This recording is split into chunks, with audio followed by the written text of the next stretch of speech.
जी, ये जो अखंड भारत है, एक तो जैसा श्रवण जी ने कहा कि एक राजनीतिक भारत की राजनीतिक व्यवस्था की बात कर रहे हैं, भौगोलिक इसमें शामिल नहीं है। लेकिन हम सब जानते हैं कि जब अखंड भारत की बात की जाती है तो उसका भौगोलिक अर्थ भी होता है। एक सपना दिखाया जा रहा है कि हमारा पुराना भारत जो पता नहीं किस रूप में था, कितना था, उसे हम पुनर्जीवित करेंगे, फिर से साकार करेंगे। तो अतीत को पुनर्जीवित करने का एक सपना दिखाना, एक जुमला दिखाना, ये एक पूरी जो हिंदू मानसिकता बनाने की कोशिश की जा रही है, उसका उसमें एक और एंगल जोड़ने की कोशिश नहीं है। अनम्यूट कर लीजिए। शुक्रिया मुकेश जी। जब हम राजनीति शास्त्र की पढ़ाई करते हैं तो शुरुआती क्लासेस में ही हमें सॉवरेनिटी के सवाल पर यह बताया जाता है या तो अखंड भारत हो सकता है या हिंदू भारत हो सकता है। अगर हिंदू भारत होगा तो अखंड भारत नहीं होगा, और अगर अखंड भारत होगा तो हिंदू भारत नहीं होगा। ये एक बुनियादी समझ है, क्योंकि जैसे कि अभी गर्ग साहब ने कहा कि आप बांग्लादेश और अफगानिस्तान, पाकिस्तान और पार्ट्स ऑफ चाइना, इन सब जब एंटिटीज को आप मिलाएंगे तो वहां पर आप धर्म परिवर्तन इतने बड़े पैमाने पे नहीं करा सकते कि ये मिला करके आप हिंदू राष्ट्र बनाएं। लेकिन हम लोग ये समझे कि उन्होंने एक ऐसा जनमानस तैयार कर लिया है कि वो तर्कों पे नहीं जाता है।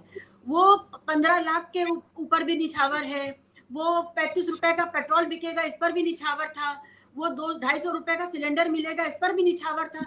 ऐसे जनमानस को जब वो बना चुके हैं तो उन्हें बहुत तार्किक और बहुत समझदार होने की क्या जरूरत है। उन्होंने कहा अखंड भारत और हिंदू भारत, हिंदू राष्ट्र, ये दोनों उन्होंने गड़बड़ कर दिया। और ये सुनने में उन लोगों को जिन्होंने अफीम चखी हुई है इस वक्त, उनको तो ये बड़ा अच्छा लगेगा।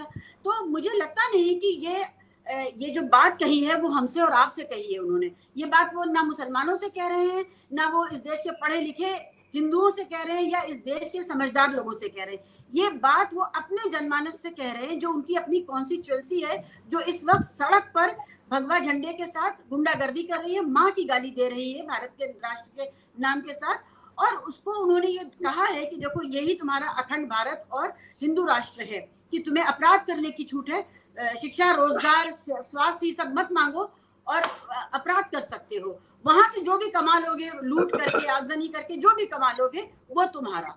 तो ये वाली एक बुनियादी समझ है हम सब लोगों के लिए। जो उन्होंने 15 साल का जो बात रखी है, ये 15 साल क्या है? मेरी समझ से ये 15 साल कॉर्पोरेट की अनर्थक लूट के एक्स्ट्रा 15 मोर ईयर्स हैं। और ये उन लोगों के लिए मैसेज है कि आपको जो काम करना है, जो भी संसाधनों का को अपनी तरफ खींचना है, वो आप कर लें। ये डी फैक्टो जैसे ही पाकिस्तान ही मुस्लिम राष्ट्र बना, वैसे ही भारत जो है वो हिंदू राष्ट्र बन गया। लेकिन एक सहिष्णु और शांति प्रिय और डिसेंट हिंदू राष्ट्र होना और एक क्रूर हिंदू राष्ट्र होने का जो फर्क है, हम उसी सफर पे हैं, यहाँ से वहां हम पहुंच रहे हैं। तो हिंदू राष्ट्र होने में भारत में हमें कोई दिक्कत नहीं हो सकती कि अगर वो कल्याणकारी हो, परोपकारी हो, क्या दिक्कत है? हिंदू राष्ट्र भी हो। इतने सारे क्रिश्चियन राष्ट्र हैं, मुस्लिम राष्ट्र हैं, बुद्धिस्ट राष्ट्र हैं, सब कुछ है इस दुनिया में। तो ये जो बात है 15 साल की, 15 साल का जो समय है वो हिंदू राष्ट्र का नहीं, वो इस देश में एक खास तरह की जो लूट है और जिस पर कोई सवाल ना उठाए।